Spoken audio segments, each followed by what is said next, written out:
Hi everyone and welcome, this is the Apostate Prophet. Today I want to talk a little bit about my personal experience with Islam, because Muslim apologists like it very much when we talk about how someone left Islam and made experiences with Islam and wants to tell the world about it. We hear it all the time, how I am misinterpreting the Quran, or you are misinterpreting the Quran. We are misunderstanding the Quran. We need to read it in Arabic. We need a scholar, an interpreter. We need to read an exegesis, and all that nonsense. Before going into it, I quickly want to announce that I'm currently starting a new show, which I'm calling The Apostates. And on that show, I will be speaking to other ex-Muslims. It will be a long series. Maybe it will never end. Woo. My first guest, if everything works well, will be Yasmin Mohammed. That should be out very soon, most likely next week. And after that, I will keep making interviews, little discussions with other former Muslims. So if you have anyone on your mind who is an ex-Muslim that you want me to speak to, please let me know in the comment section. In fact, the show could possibly be expanded to other people who were never Muslims or who are still Muslims. But I'm gonna think that through. For now, it is The Apostates, and it will be quite great. If you want to support me through this project, most of my videos will probably not be monetized.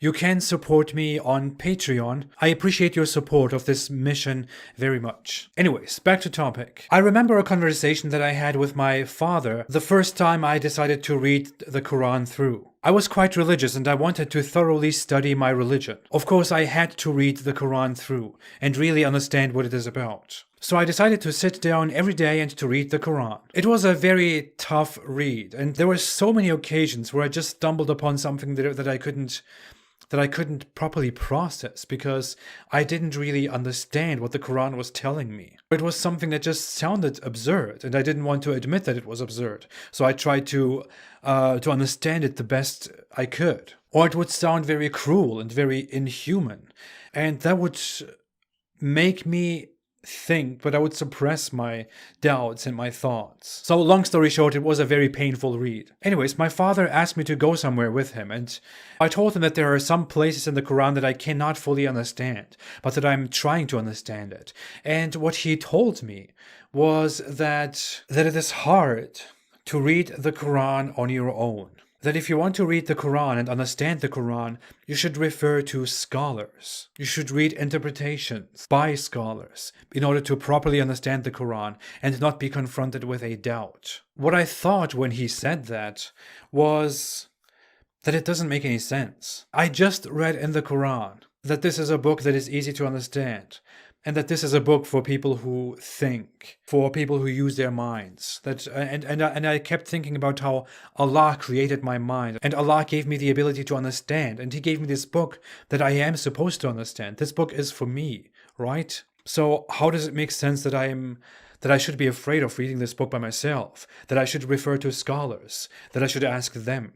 Doesn't that completely go against the Quran's own claims and the function of the Quran as a guidance for humans that is easy to understand? It's funny because I then also found out that most Muslims who attempt to read the Quran or who attempt to learn anything from the Quran learn it that way, by referring to scholars, to imams, to those who know better. I don't believe we have any statistics on this. I made my research, but the number of Muslims who have actually read the Quran is extremely low. The number of Muslims who have read the Quran through in Arabic is very low. I would guess it's maybe 10-15%. And the funny thing is that most Muslims don't speak Arabic. So the percentage of Muslims who read the Quran through in a language they understand is probably 5%. Then, from all those who read it by themselves, who actually read it through, there is a significant number of people,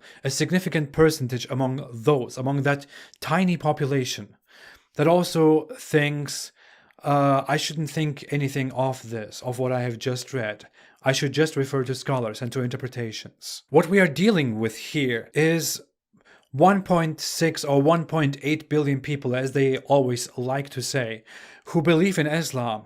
But the vast majority, the overwhelming majority of these people have never read their scripture. They only get the information about the Quran from other people. That's why I say I definitely know more about Islam than most Muslims, because I read the Quran just 3 times through as a believer, and I read it several times after I left Islam. So the Quran and Muslims claim that the Quran is a very clear book and very easy to understand. But at the same time, they put it behind a huge wall of interpretations, of scholarly opinions, of different views, and this and that. They don't let you make up your own opinion on the Quran by yourself. When you go online and discuss the Quran and debate about it, they tell you that you probably misunderstood it, that you should refer to scholars, that you should ask a scholar. If someone wants to say this is about Arabic, no, it's not. We have an increasingly immense number of Arabic-speaking ex-Muslims. Among those ex-Muslims, there are so many people who have read the Quran and who really don't like it. Let's put ex-Muslims and disbelief aside. Within Islam, there are so many branches, so many schools and movements and individuals, famous scholars, who vastly disagree on the content of the Quran, on the message of the Quran. They read the same text in exactly the same letters, the same language, but they completely disagree about what it wants from us, about how it wants us to treat each other, about how it wants the Muslims to treat the non-Muslims, about metaphysical things, end times, miracles, the sun, science, and so on. The problem here is actually very simple.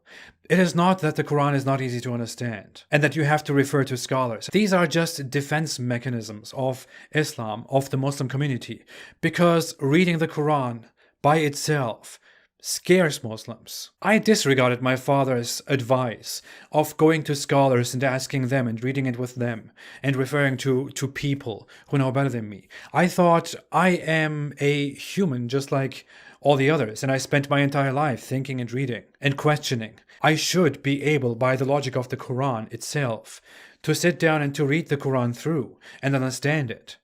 And that's what I'm going to do. And now I am an ex-Muslim. Muslims want to put the text of the Quran behind scholarly exegesis, interpretations, because they are scared of what the Quran does when they read it without any interpretation. When they read it, the Quran just doesn't make any sense. It sounds extremely absurd. It is full of inconclusive thoughts, illogical verses, scientifically extremely inaccurate statements, hostilities, treatments of humans that we can never accept in today's time, ignorance about such basic things like the solar system. Please, Muslims, take the challenge and answer my question about where the sun goes at sunset. Because according to the Quran and according to Muhammad, the sun clearly goes somewhere at night and then comes back in the morning. Muslims are hiding the Quran behind interpretations because if you just read the Quran as it is, you will end up having a lot of doubts. And those doubts can lead you out of Islam and make you a non-believer, make you an ex-Muslim. You might also end up being a hardcore Muslim and shut down your doubts, as I tried to do back then. But the point stands. Muslims are scared of the Quran because the Quran is not hard to understand. It is very easy to understand. It is just very hard to read because it is so repetitive and full of agonizing. It is something you should read and then probably stay away from. Therefore, I am in no way afraid of endorsing the reading of the Quran. Please do it. If you are interested in Islam, if you want to learn more about it, go out there and read the Quran. Start with the first chapter, with the first actual chapter, which is chapter 2. The first chapter is just a prayer. If you start with that and read the first few lines, you will, I don't know, I leave it to you what you will do, but please just do it. If you are a Muslim, please go and read the Quran. Make up your own mind. Listen to the Quran itself, which claims that it is easy to understand, easy to remember, easy in the Arabic language. Listen to Allah, who says that you are supposed to think, that you are supposed to use your mind. Listen to the Quran, which says that it wants ease for you and not hardship. Reading the Quran shouldn't be a matter of going through so much stressful education and studying, right? It is supposed to be the basic guidance of your life. Do it and see what you end up with, honestly. And dear Muslims, once you are through that, I am waiting for you on the other side. Thank you for watching. I will be back very soon with a lot of stuff out of the Quran. For now, have a great day and stay away from Islam.